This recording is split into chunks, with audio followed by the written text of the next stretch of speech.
Alrighty, so the next LR for Dokkan Battle has been announced, and it is your boy STR TIEN from the World Tournament. Now, there was definitely some smoke with this character being released because of a banner within the game or a title or something like that, and there was an asset of a new TN, and it looked to be an SSR. So, staying within the Dragon Ball Saga sort of realm here is what they decided to do. Now, with interest in the game, maybe not the best pick in the world, but it's still, you know, I think if there's a character that deserves like a part 2 LR, I think it would be Tien, right? Like there is definitely some significance to that character within Dragon Ball. It's just a matter of, do people care about Dragon Ball? And typically the answer is no. But what we're going to be doing today is looking at his animation, sort of reacting to them and going from there. So with all that being said, let's go ahead and hop in and check out his super attack animations. I might just possibly be able to have an enjoyable fight. Okay, short and sweet for the intro. I like that.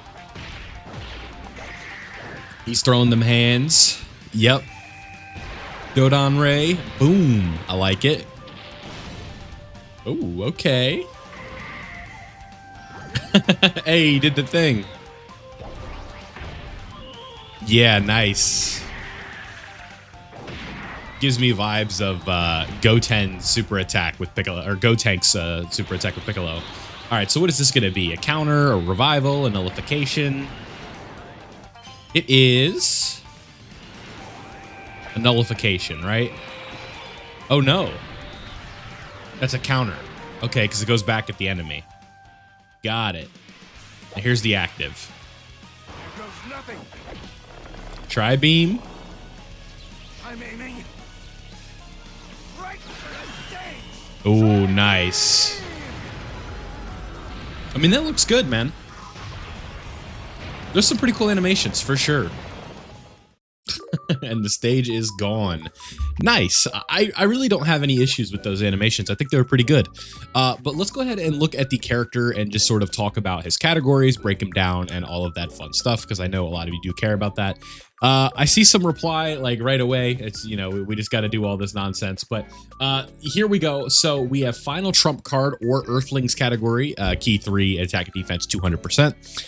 That's a pretty good start for for categories here, right? Being a final trump card leader is not terrible. But let's see, what else do we got in here now? Super attack effects, we'll look at that in a little bit. They show those on a separate page here. And what do we have here for the passive? So on your intro buff, we get key plus 4 to 8 randomly at the start of turn for 10 turns. That's basically the entire fight. Key plus 8 at the start of the turn will be very nice. I don't really know why they need to make it 4 to 8 randomly. Like, why do we need the random chance in there? But I guess that's fine, right? Like at least getting a minimum of an extra 4 key on top of this right here. We're going to be looking anywhere from 6 to 10 key every single turn, or yeah, 6 to 10. I got it right. Every single time. And at the start of the turn, we are going to be seeing key plus 2 and then attack and defense plus 250%. Then we're also going to be giving 30% defensive support for 2 turns. So I'd say that's pretty decent, right? Giving that extra support right away. And then before receiving an attack within the turn, we do have damage reduction of 75%. Okay. That's not bad, right? Because like, so the first attack that you're going to be seeing, with it is going to be that 75, and then, you know, it's going to go down a bit after that because we can just kind of see it with the baseline, right? So that's interesting. Interesting, because it's like, I mean, you can kind of see it on this reply right here, right? The damage reduction is going to be going from that 75 down to a rate of 30, and then we are going to be getting the additional 20% for 3 turns. So after that 3rd turn, you go to the the 5th turn, right? You're going to be seeing that the damage reduction rate is going to be going to, I believe, 20% there for that first hit there, and then after that would be when you get 50%. So Interesting, interesting, interesting. And then if you want to put him, this is if you're in slot 1, right? We get a lot of extra defense. So we're already looking at what, 650% defense right there in slot 1, and then an additional damage reduction of 50% after you receive that attack.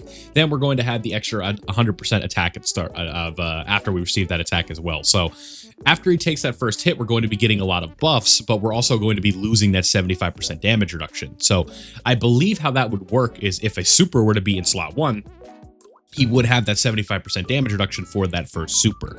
So that does sound a bit interesting. But if he is the second or the third attacker in a turn, then things are going to be looking a little bit different, because then we have attack and defense plus 100%, or attack plus 100% and defense plus 200%. And attacks are effective against all types for 4 turns. So basically like permanent effective against all types with those 4 turns, because it's just going to keep resetting, right? And then we also have attack plus 400% and defense 200% and a great chance of evading enemies' attack when attacking. So if like he would just need to super first, and then he would gain that great chance to dodge, which in slot 2 or slot 3, like that's a completely fine way to do it, because you're not going to need to put him in slot 1 to get the the dodge chance or anything like that. So he's going to have the extra defense, he's going to have the extra attack, and then he's also going to have that dodge chance in slot 2 or slot 3 with all of those additional buffs. And I think overall that's just going to work out very well. Now, when he's receiving a Ki Blast super attack, this is where things get interesting. A high chance of nullifying it and countering with tremendous power, nullifies it and counters it with tremendous power. So here's something interesting, right? If the enemy is on the Kamehameha category, it is guaranteed. So against any Goku, basically, right? A lot of fusions, a lot of Gokus, some Gohans at times, right? If not, it's just going to be a high chance, which is going to be at 50%, right? So that 50%, I wish that, honestly, I think that should have been a great chance, like Tech Super Saiyan 4 Gogeta, just because you'll be seeing it a lot more. But I can kind of understand what they're thinking there with that. And then the fact that they have the guaranteed nullification with the Kamehameha category enemy. I would have to see how many bosses in the game are on the Kamehameha category, right? Like, there's a lot, right? Like the this will be interesting because of somebody like Red Zone Goku, right? The blue Goku, because he nullifies dodging, but he is on Kamehameha, so it'd be interesting. So, all right, now looking at the active skill effect and his categories, we'll be talking about who's on each of these teams and sort of working on that in a little bit. But the active skill, we have the Tri-Beam that can be activated when there is a Turtle School or Kamehameha category enemy. So whenever you want against those, or starting from the 5th turn, that's not too bad, right? His 3rd appearance, he'll be good to go. Causes ultimate damage to the enemy and gets guaranteed 24 Ki. So interesting, right? I'll be kind of curious to see how bosses work out, but against like a Roshi boss or a Krillin boss or any, this is really just Goku bosses. Like if we're just kind of at the end of the day, right?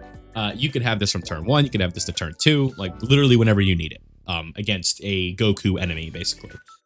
But if there is no Goku enemy, we are going to be looking at this in a different case where you're going to have to do it from the 5th turn, which really is not that bad. So that's not like a horrible effect. And then ultimate damage to the enemy and then Ki plus 24. Like that's just really not that bad for what we're looking for. But when it comes to the Link skills, what do we have here? We have Crane School, Dodon Ray, Infighter, Incredible Adventure, Guided to the Dragon Balls, Fierce Battle, and Legendary Power. I can tell you for free that 4 of these links are hardly going to be active. And that is going to be Guided to the Dragon Balls, Incredible Adventure, Dodon Ray, and Crane School, unless you are running them on like a Dragon Ball Saga team. So we'll definitely have to be taking a look at that here in a moment. But when it comes to his teams, we've got Final Trump Card, Earthlings, World Tournament, Dragon Ball Saga, Bond of Master and Disciple, Bond of Friendship, Earthbred Fighters, and Tournament Participants. So let's go ahead and start looking at some of these categories and kind of seeing where we'd like to run this character. I should also quickly mention before we go to that the super attack effect of this character is going to be greatly raises attack and causes mega colossal damage to the enemy. And then we are also going to be seeing raises attack for 1 turn on the 12 Ki. So he is going to be stacking on that 18 Ki.